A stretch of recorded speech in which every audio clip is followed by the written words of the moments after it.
எனக்கு கரூர் வந்து ரொம்ப முக்கியமான ஊர். ஒரு கணக்கு வழக்கு இருக்கு. அந்த கணக்கு வழக்க முடிக்காம விட மாட்டோம்.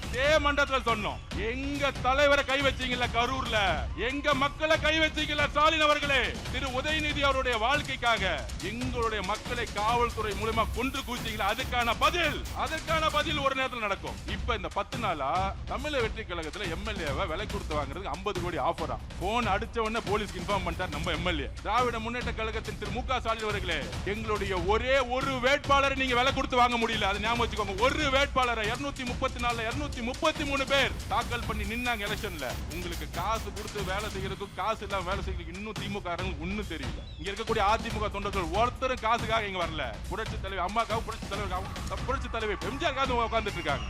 அப்போ ஒரு மாற்றம் உருவாகிட்டு இருக்கு தமிழ்நாட்டுல. இந்த மாற்றத்தை மக்கள் சந்தோஷமா மகிழ்ச்சியா அனுபவிச்சுட்டு இருக்காங்க. எந்த டிபார்ட்மெண்ட் போனாலும் ஊழல் இல்லையே. ஆன்லைன்ல பட்டா கிடைக்குது, டிடிசிபி போனா அப்ரூவ் கிடைக்குது, ரிஜிஸ்ட்ரேஷன் டிபார்ட்மெண்ட் போனா காசே இல்லாம இன்னைக்கு இல்ல நிலம் வந்து பதிவு பண்றாங்க. நெடுஞ்சாலை துறையில ஊழல் தூக்கி எறிஞ்சிருக்கும், பொதுப்பணித்துறை ஊழல் தூக்கி எறிஞ்சிருக்கும், போக்குவரத்து துறையில ஊழல் கிடையாது.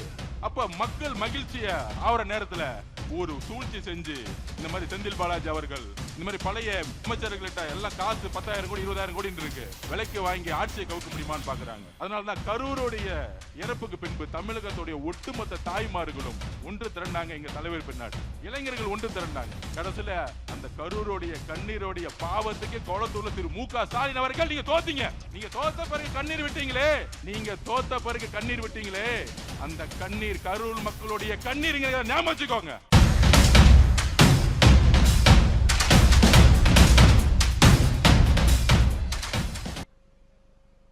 தமிழ்நாடு அரசியல் 2026க்கு முன்பு, 2026க்கு பின்பு.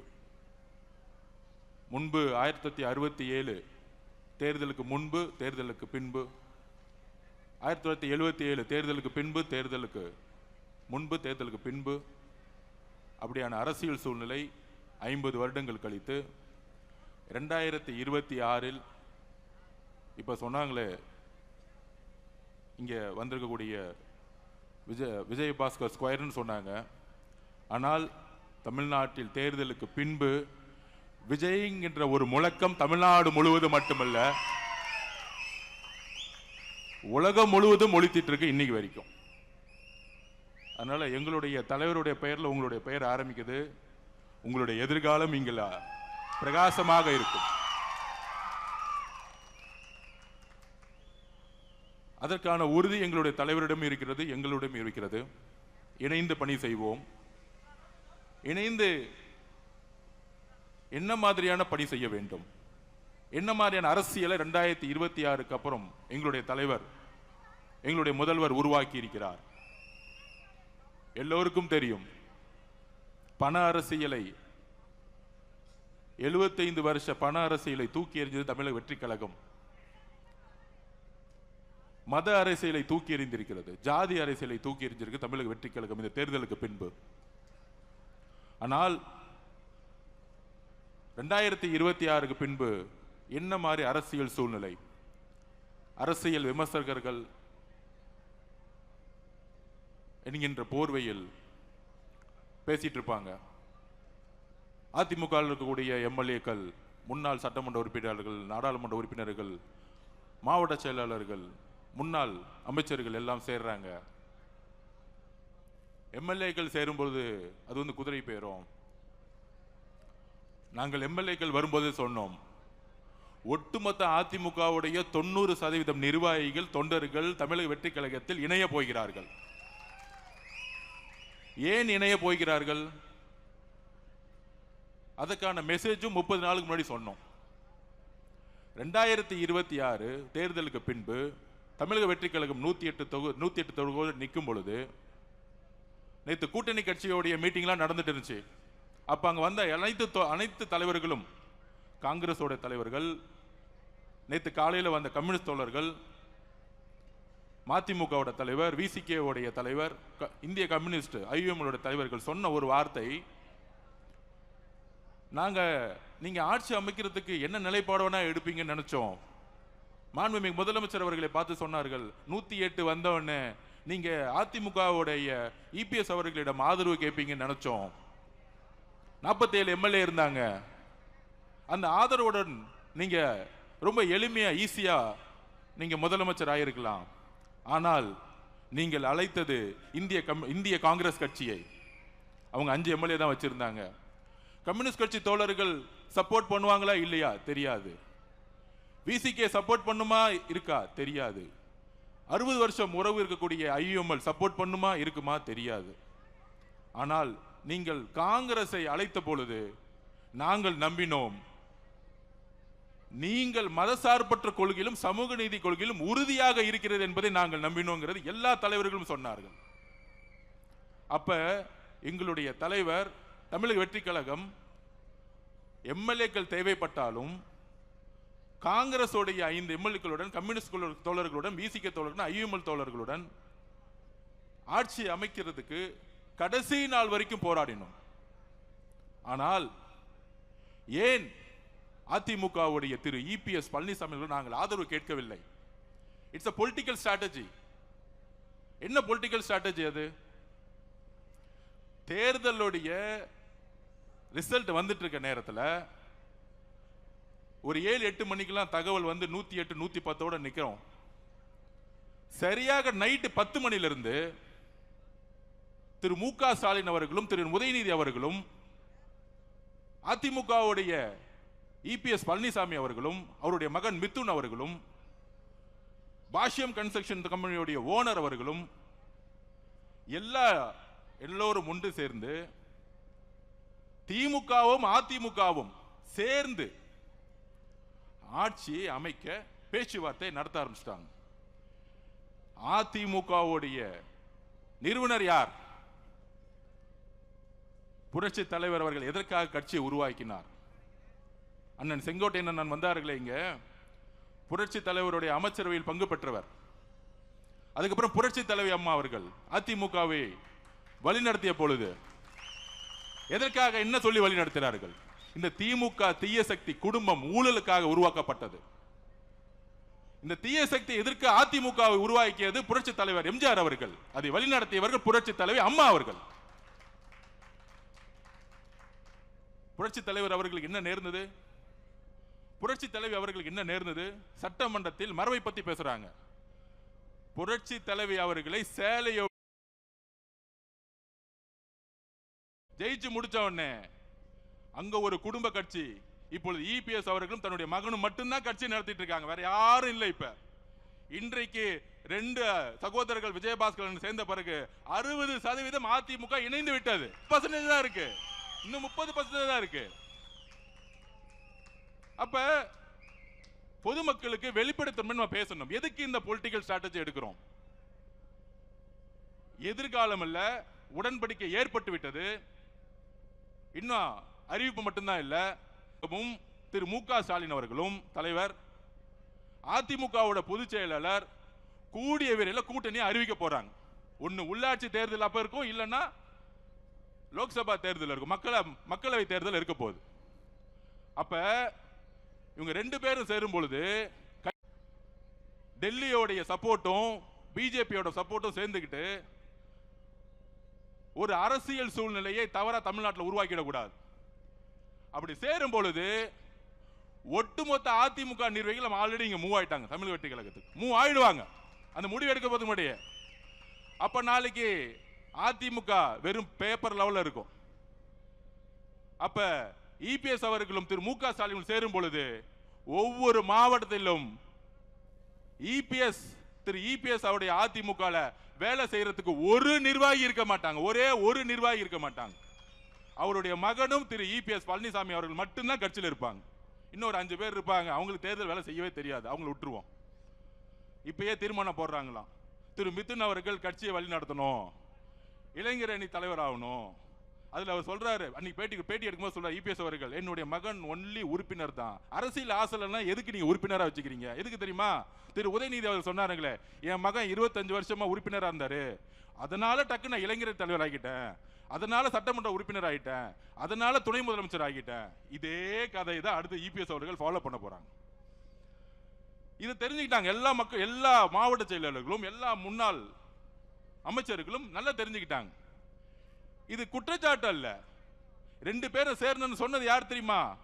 மார்க்சிஸ்ட் கம்யூனிஸ்டுடைய அகில இந்திய தலைவர் திரு பேபி அவர்கள் சொன்னார், நாங்கள் ஏன் தமிழக வெற்றி கழகத்திற்கு ஆதரவு கொடுக்கிறோம்னா அதிமுகவும் திமுகவும் பிஜேபியும் சேர்ந்து ஆட்சி அமைக்க போது அதனால நாங்கள் இருக்கிறோம் சொன்னார். திரு சண்முகம் அவர்கள் மார்க்சிஸ்ட் கம்யூனிஸ்டுடைய தலைவர் தமிழ்நாட்டில் அவர் சொன்னார், திமுகவும் அதிமுகவும் பிஜேபியும் சேர்ந்து ஒரு புடலங்கா கூட்டணி உருவாக்குவீங்க, அதுக்கு நாங்கள் சப்போர்ட் பண்ணுவோமா. இது சொன்னது யாரு? தமிழ் வெற்றி கழகமா? இல்லை, 10 வருஷமா திமுக கூட்டணியில் இருந்த கம்யூனிஸ்ட் தோழர்கள். ஐயுஎம்எல் தலைவர் சொல்றாரு, என்ன கூப்பிட்டாங்க, அதிமுகவும் திமுகவும் சேர்ந்து ஆட்சி அமைக்கிறதுக்கு எனக்கு சப்போர்ட் கொடுக்க சொன்னாங்க. முதல்ல 2.5 வருஷம் அவங்க முதலமைச்சர் இபிஎஸ் அவர்கள் முதலமைச்சர், அடுத்து உதயநிதி முதலமைச்சர். என்ன ஒரு சூழ்ச்சி, எவ்வளவு பெரிய அநியாயம். இதை எதிர்க்கிறதுக்கு ஒட்டுமொத்த அதிமுக தொண்டர்களும் குரல் கொடுத்தாங்க. ஒட்டுமொத்த அதிமுக 47 எம்எல்ஏ 20 எம்எல்ஏ 25 எம்எல்ஏ அப்பவே குரல் கொடுத்தாங்க, திமுக சேரக்கூடாது. சொன்னது கம்யூனிஸ்ட் மட்டும் கிடையாது, சொன்னது ஐஎம்எல் மட்டும் கிடையாது, உண்மையான மக்கள் தலைவருடைய விசுவாசிகளா இருக்கக்கூடிய அண்ணன் விஜயபாஸ்கர் அவர்களும் கரூர் விஜயபாஸ்கர் அவர்களும் அண்ணன் சி வி சண்முகம் அண்ணன் அவர்களும் எல்லோரும் இணைந்து திமுகவுடன் சேரக்கூடாதுன்னு சொன்னாங்க. ஆனால் அவங்களை பதவி விட்டு நீக்கிறதுக்கு எப்படி அண்ணன் செங்கோட்டை அண்ணன் பதவிக்கு நீக்கணும்னு நினைச்சாரோ, கடைசியில் அவங்க 2 பேரும் அப்பாவும் மகனும் மட்டும்தான் இருக்க போறாங்க. இங்க ஒரு அப்பா மகன், அங்க ஒரு அப்பா மகன், 2 பேர் 4 பேர் முடிச்சிடலாம். தலைவர் சொன்ன சட்டமன்றத்தில் 4 பேர் முடிஞ்சிருவாங்க. அப்ப இயற்கையாகவே குரல் கொடுத்தது உள்ள இருந்துட்டு அதிமுக குரல் கொடுத்தது ஒரு 20-25 எம்எல்ஏ. அக்கா வந்திருக்காங்களே மதுராந்தகத்தோட எம்எல்ஏ ஒரு 4 பேர் ரிசைட் பண்ணாங்க, எல்லாரும் சேர்ந்து குரல் கொடுத்தாங்க. அந்த குரல் கொடுத்ததுடைய வெளிப்பாடு அப்பையும் அதிமுக பொதுச்சாளருடைய காதுல உழுவல.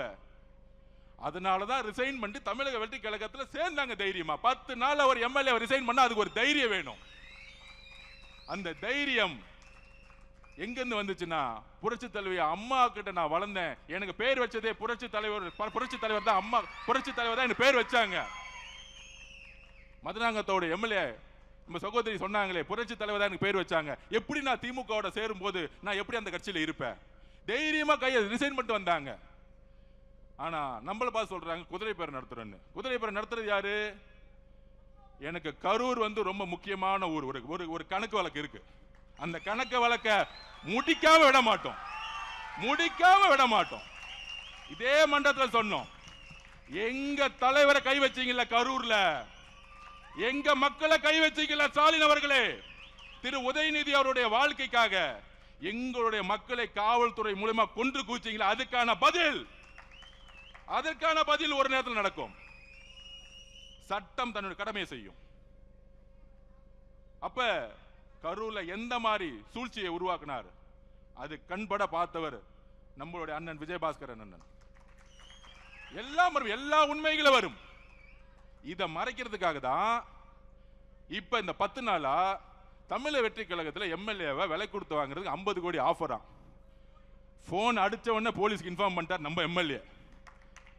திராவிட முன்னேற்ற கழகத்தின் திரு மு.க. ஸ்டாலின் அவர்களே, எங்களுடைய ஒரே ஒரு வேட்பாளரை நீங்க விலை கொடுத்து வாங்க முடியல, அது ஞாபகம் வச்சுக்கோங்க. ஒரு வேட்பாளரை 234 233 பேர் தாக்கல் பண்ணி நின்னாங்க எலெக்ஷன்ல. உங்களுக்கு காசு கொடுத்து வேலை செய்யறதுக்கு காசு இல்லாம வேலை செய்யறதுக்கு இன்னும் திமுக ஒன்னும் தெரியல. இங்க இருக்கக்கூடிய அதிமுக தொண்டர்கள் ஒருத்தரும் காசுக்காக இங்க வரல. புரட்சி தலைவர் அம்மாக்காக, புரட்சி தலைவர் எம்ஜிஆர் உட்கார்ந்துட்டு இருக்காங்க. அப்ப நீங்களும், அதாவது திமுகவுடைய தலைவர் மு.க. ஸ்டாலின் அவர்களும் எடப்பாடி பழனிசாமி அவர்களும் சேர்றதுக்கு முன்னாடி is a political stand, it's a political strategy. எங்களுடைய தலைவர் சொல்லிட்டாரு, ஒட்டுமொத்த அதிமுகவுடைய உண்மையான புரட்சி தலைவருடைய எம்ஜிஆருடைய விசுவாசிகளும் அம்மாவோட விசுவாசிகளும் தாவேகவில் இணைக்கப்பட வேண்டும். It's a declare. இது ஒரு தலைமைக்கான நம்பிக்கை, ஒரு தலைவருக்கான நம்பிக்கை, தன்னுடைய எதிர்காலத்துக்கான நம்பிக்கை தமிழக வெற்றி கழகம் என்பதை அதிமுகவுடைய கிளை, ஒன்றியம், மாவட்டம், நகரம், எம்எல்ஏ, முன்னாள் அமைச்சர்கள் எல்லோரும் ஒன்றிணைந்து இன்னைக்கு வர ஆரம்பிச்சுட்டாங்க. வேற எந்த எதிர்பார்ப்பும் கிடையாது. தமிழக வெற்றி கழகத்தெல்லாம் திமுகவும் அதிமுக உடைய பொதுச்செயலாளர் அடிச்சு வச்சிருக்க மேல காசுல இங்க கிடையாது. நாங்க எளிமையா இருக்கிறோம். இன்றைக்கும் அமைச்சர்கள் ₹1 ஒரு துறையில வாங்கல, ஒரு துறையில ஒரு இடத்துல ஒரு அமைச்சர் காசு வாங்கிட்டாங்க. சொல்லுங்க பாப்போம் திரு மு.க. ஸ்டாலின் அவர்களே. அப்போ ஒரு மாற்றம் உருவாகிட்டு இருக்கு தமிழ்நாட்டில். இந்த மாற்றத்தை மக்கள் சந்தோஷமா மகிழ்ச்சியா அனுபவிச்சுட்டு இருக்காங்க. எந்த டிபார்ட்மெண்ட் போனாலும் ஊழல் இல்லையே. ஆன்லைன்ல பட்டா கிடைக்குது, டிடிசிபி போனா அப்ரூவ்ட் கிடைக்குது, ரிஜிஸ்ட்ரேஷன் டிபார்ட்மெண்ட் போனா காசே இல்லாம இன்னைக்கு இல்ல நிலம் வந்து பதிவு பண்றாங்க. நெடுஞ்சாலை துறையில் ஊழல் தூக்கி எறிஞ்சிருக்கும், பொதுப்பணித்துறையில் ஊழல் தூக்கி எறிஞ்சிருக்கும், போக்குவரத்து துறையில் ஊழல் கிடையாது. அப்ப மக்கள் மகிழ்ச்சிய ஆவற நேரத்தில் ஒரு சூழ்ச்சி செஞ்சு இந்த மாதிரி செந்தில் பாலாஜி அவர்கள் இந்த மாதிரி பழைய அமைச்சர்கள்ட்ட எல்லாம் காசு 10,000 கோடி 20,000 கோடி இருக்கு, விலைக்கு வாங்கி ஆட்சியை கவுக்க முடியுமான்னு பாக்குறாங்க. அப்ப இந்த ஆட்சியை கவுக்குறதுக்கு காசை இறக்க பாக்குறாங்க. எங்களுடைய தலைவரை நானும் சரி அண்ணனும் சரி அமைச்சர்களும் சரி ஒரு துரும்ப கை வச்சீங்கன்னா மொட்டை தமிழ்நாடு எந்திரிக்கும். எழுதி வச்சுக்கோங்க. இன்னொரு தேர்தல் வந்துச்சுன்னா திமுக 234 தொகுதியும் டெபாசிட் பண்ண நாங்க தேர்தலை பார்த்தலாம் பயப்படல. ஆட்சியை ஸ்டெபிலிட்டி பண்றதுக்கும் ஸ்ட்ரென்தன் கொடுக்கிறதுக்கும் எல்லா இடத்திலும் எங்களுடைய பொலிட்டிக்கல் ஸ்ட்ராட்டஜி இருக்கும். இதுதான் எங்களுடைய பொலிட்டிக்கல் ஸ்ட்ராட்டஜி. திமுகவும் அதிமுகவும் பிஜேபியும் சேர்ந்து டிக்ளேர் பண்றதுக்கு முன்னாடி அதிமுகவுடைய ஒட்டுமொத்த நிர்வாகிகளும் ஒட்டுமொத்தமாக இணைவார்கள். இதுதான் பொலிட்டிக்கல் ஸ்ட்ராட்டஜி. எல்லோரும் இயற்கையா இணைய போறாங்க. அப்ப கரூருங்கிறது எங்களுடைய 41 குடும்பத்துக்கான எங்க தலைவர் கரூர் வரும் பொழுது கூடிய சீக்கிரத்தில் கரூர் வரும் பொழுது எங்க தலைவருக்கு என்ன பண்ணணும்னு தெரியும் எங்களோட உறவுகளுக்கு. அப்ப இது வரைக்கும் அண்ணன் விஜயபாஸ்கர் கரூர் விஜயபாஸ்கர் கேட்டுக்கிறேன், அண்ணன் இந்த கரூர் மக்களை பணத்தாலையும் ரவுடிசத்தாலும் பிடிச்சி வச்சிருக்காங்க. எங்களுடைய மாவட்ட செயலாளர் இங்க மதி இருக்கிறார். இந்த சூழ்ச்சி வளையத்துல செந்தில் பாலாஜி வேணுக்குன்னு எஃப்ஐஆர் போட்டு ஜெயில தள்ளினார் எங்களுடைய மதிய. மிகப்பெரிய தியாகம். தமிழக வெற்றி கழகம் ஈஸியாலாம் ஜெயிக்கல. கரூர் சூழ்ச்சியை உருவாக்குனாங்க, திட்டம் போட்டு உருவாக்குனாங்க, திட்டம் போட்டு ஸ்டாம்பேட் ஆகணும் உருவாக்குனாங்க கரூர் காவல்துறை வச்சு. கடைசி 15 நாள்ல ஏன் எங்களுடைய தலைவர் எல்லா ஊருக்கும் போறன்னு தெரியுமா? உங்களுக்கு உண்மையை சொல்றேன். எந்த இடத்துல காவல்துறை சப்போர்ட் இருக்கோ அங்க மட்டும்தான் பிரச்சாரம் போக முடிஞ்சிச்சு. திருப்பூர்ல போகும்போது காவல்துறை சப்போர்ட் இல்ல, திடீர்னு எல்லாரும் கிளம்பிட்டாங்க. ஏன்னா கோயம்புத்தூர் மாவட்ட பொறுப்பாளர் திரு செந்தில் பாலாஜி திருப்பியும் அங்க இருக்க காவல்துறை அழுத்தம் கொடுத்து அவர் திருப்பூர் போகும்போது போலீஸ் எல்லாம் விலகிருங்க, 10 லட்சம் பேர் திருப்பி மக்கள் கூடட்டும், திருப்பி அவங்க இடிச்சுக்கிட்டு திருப்பி ஸ்டாம்பிட் ஆகட்டும், இப்படி ஒரு சூழ்ச்சி. அதனாலதான் கடலூர் கேன்சல் பண்ணப்பட்டது, கிருஷ்ணகிரி கேன்சல் பண்ணப்பட்டது. சோ திமுக ஆட்சியில் இருக்கிற வரைக்கும் ஒரு இயற்கையாகவே ஒரு ஸ்டாம்பிட் உருவாகட்டும், காவல்துறை எந்த சப்போர்ட் பண்ணக்கூடாது, ஒரு எஸ்ஓபி போடட்டும். அதனாலதான் 14 ஊருக்கு பிளான் பண்ணதை எங்களுடைய தலைவரால போக முடியாத சிச்சுவேஷன். நிறைய டிஸ்ட்ரிக்ட்ல காவல்துறை சப்போர்ட் கிடையாது. இந்த உண்மையெல்லாம் மக்களுக்கு தெரியுமா? தெரிய வைக்கணும். ஆட்சியில் இருக்கும்போது காவல்துறை எஸ்பியா இருக்கும் பொழுது யார் யாரெல்லாம் 2000 போலீஸ்க்கு பர்மிஷன் கொடுக்குறேன்னு சொல்லிட்டு தலைவர் போகும்போது எல்லாரும் விலகி போயிடுவாங்க. போலீஸ் கடைசியில் ஒரு 10 லட்சம் மக்கள் நிற்கும் போது ஏதாச்சும் ஒரு திருப்பியும் வந்து பிரச்சனை ஆச்சுன்னா திருப்பியும் தூக்கி பழிய தூக்கி எங்களோட தலைவர் மேல போட்டுருவோம். இந்த கேவலமான அரசியலை செய்து திமுக. அதனால்தான் கரூருடைய இறப்புக்கு பின்பு தமிழகத்துடைய ஒட்டுமொத்த தாய்மார்களும் ஒன்று திரண்டாங்க எங்க தலைவர் பின்னாடி. இளைஞர்கள் ஒன்று திரண்டாங்க. கடைசியில அந்த கரூருடைய கண்ணீருடைய பாவத்துக்கு கொளத்தூர்ல திரு மு.க. ஸ்டாலின் அவர்கள் நீங்க தோத்தீங்க. நீங்க தோத்த பிறகு கண்ணீர் விட்டீங்களே, நீங்க தோத்த பிறகு கண்ணீர் விட்டீங்களே, அந்த கண்ணீர் கரூர் மக்களுடைய கண்ணீர் ஞாபகம் வச்சுக்கோங்க.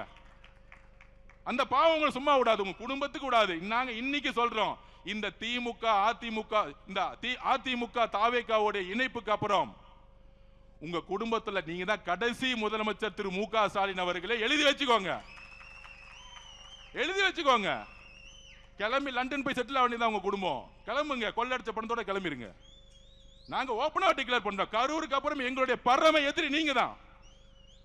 அப்ப ஒட்டுமொத்த ஊழலையும் உருவாக்கிட்டு இன்றைக்கு நம்மளை பார்த்துட்டு சோபா மாடல் ஆட்சி, ஒவ்வொரு தொகுதிக்கு 50 கோடி செலவு பண்ணிட்டு இன்னைக்கு செந்தில் பாலாஜி வச்சுக்கிட்டு 50 கோடி கொடுத்து தாவேகாவுடைய எம்எல்ஏ தூக்கலாமா, ஆட்சியை மாத்தலாமா, எல்லா திருட்டு வேலையும் பண்றது திமுக. ஆனா சும்மா உட்கார்ந்துகிட்டு தேவையில்லாத ஒரு பிரச்சாரத்தை உருவாக்கிட்டே இருப்பாங்க திமுக. இதுக்கு தமிழர்களுக்கு எல்லா ஸ்ட்ராட்டஜியும் தெரியும். எலெக்ஷன்ல எப்படி வின் பண்ணணும் எங்க தலைவருக்கு தெரியும், எப்ப பிரச்சாரம் பண்ணணும் தெரியும். சட்டசபையில சொன்னோம், 4 நாள் உட்கார்ந்துகிட்டு வாயத்தரங்க சிஎம் கருப்பு பேட்ச் கொண்டு வராங்க. 4வது நாள் தான் 4வது நாள் 30 நிமிஷம் பேசினார். ஒட்டுமொத்த தமிழ்நாடும் பிளாஸ்ட் முடிஞ்சிச்சு. அப்ப தமிழக அதிமுகவுடைய தொண்டர்கள், இங்க இருக்கக்கூடிய நிர்வாகிகளுக்கு ஒரு வேண்டுகோள், தமிழக வெற்றி கழகம் ஒரு குடும்பம் மாதிரி. இங்க இருக்கக்கூடிய மாவட்ட செயலர் மதிய அவர்களா இருக்கட்டும், புதுக்கோட்டையில் இருக்கக்கூடிய பர்வேஷாவா இருக்கட்டும், எல்லோரும் இதுவரையும் கட்சி சண்டையோ கட்சி பாலிடிக்ஸோ ஒருத்தர் குறை சொல்லி வளர்றதோ கிடையவே கிடையாது. ஒரு குடும்பம் மாதிரி இருப்போம். நாங்க ஒவ்வொருத்தரையும் நாங்க என்கரேஜ் பண்ணுவோம். ரமேஷ் பேசுறாரா, நல்லா பேசுறப்பா, மேலவா. எங்க தலைவர் அப்படிதான்.